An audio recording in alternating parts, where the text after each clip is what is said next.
contre tu vas reculer un peu.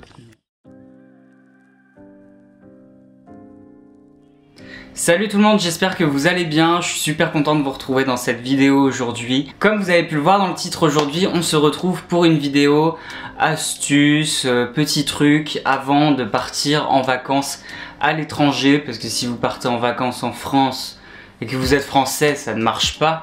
Donc voilà, j'espère que cette vidéo ne va pas durer trop longtemps. J'ai du coup mon téléphone où j'ai noté les différents points. Évidemment, j'ai été intelligent jusqu'au bout. Je n'ai pas noté les points dans l'ordre. Donc si vous me voyez en train de chercher, c'est normal. Donc petit aparté avant de commencer cette vidéo, je voulais vous parler du coup de mon expérience voyage avant de commencer. Moi au niveau des voyages, j'estime pas avoir voyagé incroyablement loin, partout dans le monde, machin, non pas du tout. Je ne suis jamais sorti de l'Europe pour vous dire, mais j'ai fait quand même pas mal, j'ai fait quelques pays de l'Europe on va dire. C'est-à-dire j'ai fait la Belgique, bon la Belgique c'est à côté quoi, Belgique, Italie, Allemagne et Irlande. Et je crois que je n'ai rien oublié. Non, j'ai rien oublié. Donc pour l'instant, j'ai 4 pays à mon compteur. Il va y en avoir un autre qui va se rajouter du coup à la fin de l'année. Et donc voilà, je n'en dis pas plus pour l'instant.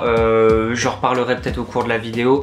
Bref, je vous laisse avec la suite. Donc du coup, premier point que je voulais aborder, avant de réserver du coup votre voyage, avant de partir en voyage du coup, il faut bien réserver un billet d'avion, un billet de train, un hôtel. Internet, c'est magnifique, ce qui nous permet aujourd'hui d'avoir des comparateurs, que ce soit comparateurs de location de voiture, de billets d'avion, de billets de train, d'hôtel, d'auberge, de jeunesse, de ce que tu veux, tu as des comparateurs partout. Je pense que vous les connaissez bien, après il y en a pas mal qui existent, Trivago, TripAdvisor, Booking sur lequel je réserve quand même pas mal mes chambres d'hôtel puisque c'est un site que je trouve assez ludique et il y a pas mal d'hôtels de dispo dessus. Donc voilà, c'est quand même important d'utiliser du coup les comparateurs puisque vous pouvez très bien avoir 20 ou 30 euros d'écart sur le même hôtel, sur la même chambre entre deux sites.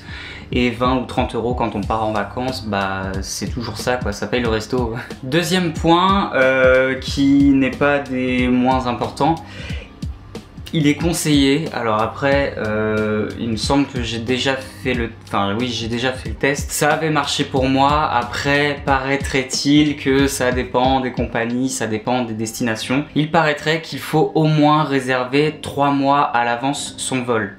Mais quand je vous dis 3 mois, c'est genre 3 mois avant, mais si tu fais 4, 5, 6 mois avant, ça vaut moins le coup que de le faire 3 mois avant. Enfin, je sais pas comment les tarifs sont calculés du coup sur les sites. Après, tout dépend de la période de l'année où vous partez. Si c'est en période d'été, évidemment qu'il vaut mieux réserver limite 1 an à l'avance. Enfin, peut-être pas quand même, mais réserver quand même à l'avance. Troisième point du coup que je voulais aborder, il faut faire attention, pardon je bouge, j'ai mal à la jambe, il faut faire attention du coup à la compagnie où vous réservez le vol parce que même si vous réservez sur TripAdvisor avec un vol compris, regardez quand même la compagnie, regardez le type d'avion, le temps de vol, vérifiez quand même tout ça parce que parfois vous pouvez entre deux réservations avoir, comme je vous dis, soit un petit écart, soit un gros écart, mais la compagnie ne va pas être terrible, ça va être des vieux coucous, le truc même mort je monterai pas dedans, et te taper 5 escales,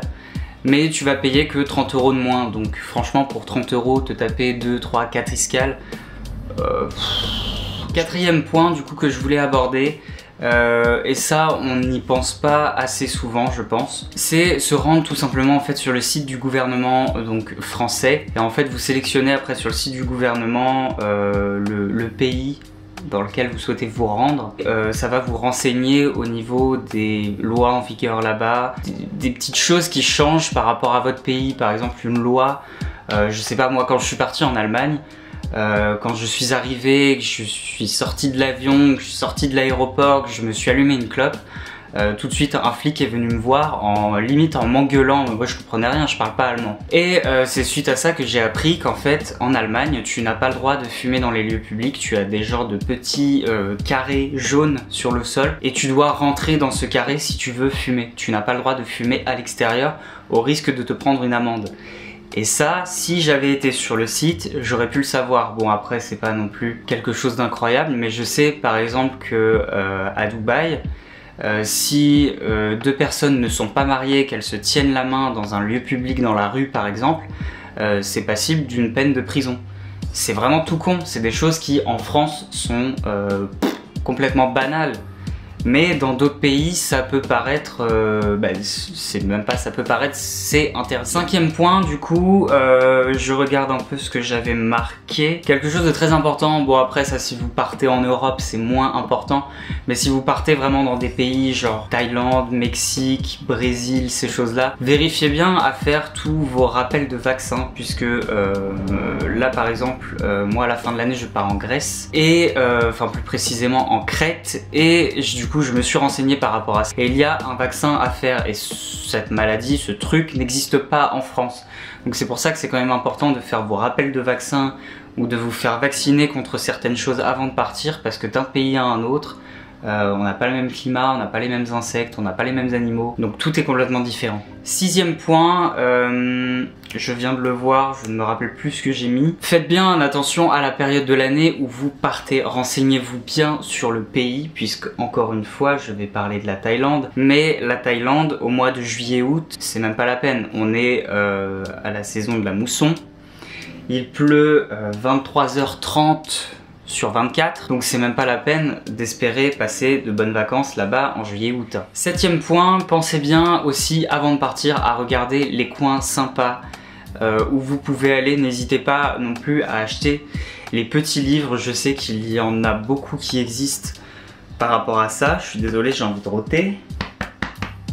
Non, ça veut pas sortir. Donc je sais qu'il y en a beaucoup qui existent par rapport à ça. Il y a le guide du routard, il y a le petit logo bleu là dans le coin du bouquin, je me rappelle plus du nom, mais enfin bref, il y en a beaucoup qui existent, il y en a avec des cartes intégrées, spécifiques à certaines villes, vous avez plusieurs coins, des restos, des lieux touristiques, vous avez vraiment pas mal de choses. 8e point, je crois. Bref, autre point, pensez à prévoir un peu de liquide sur vous. Alors ça fonctionne si vous partez dans un pays de l'Europe ou un pays qui a la même monnaie que vous. Et ça rejoint aussi après le point suivant. Je sais qu'en Crète, beaucoup de commerçants, beaucoup d'établissements ne prennent pas la carte bleue, ou certains préfèrent être payés en liquide qu'en carte. Donc ils vous disent en gros non, on n'a pas de TPE, non. Et donc comme je le disais, ça rejoint le point suivant, puisque je voulais vous dire aussi de penser à faire le change de votre monnaie avant de partir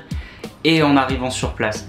Parce qu'il me semble qu'avant de partir c'est moins intéressant. Après vous pouvez le faire puisque ça peut toujours vous être utile une fois arrivé à l'aéroport. Vous n'avez pas forcément envie de vous rendre au guichet pour faire le change de monnaie. Vous sortez de l'aéroport, vous avez, je sais pas, vous convertissez en dollars, vous avez 40 $ dans votre poche parce que vous l'avez déjà fait en France.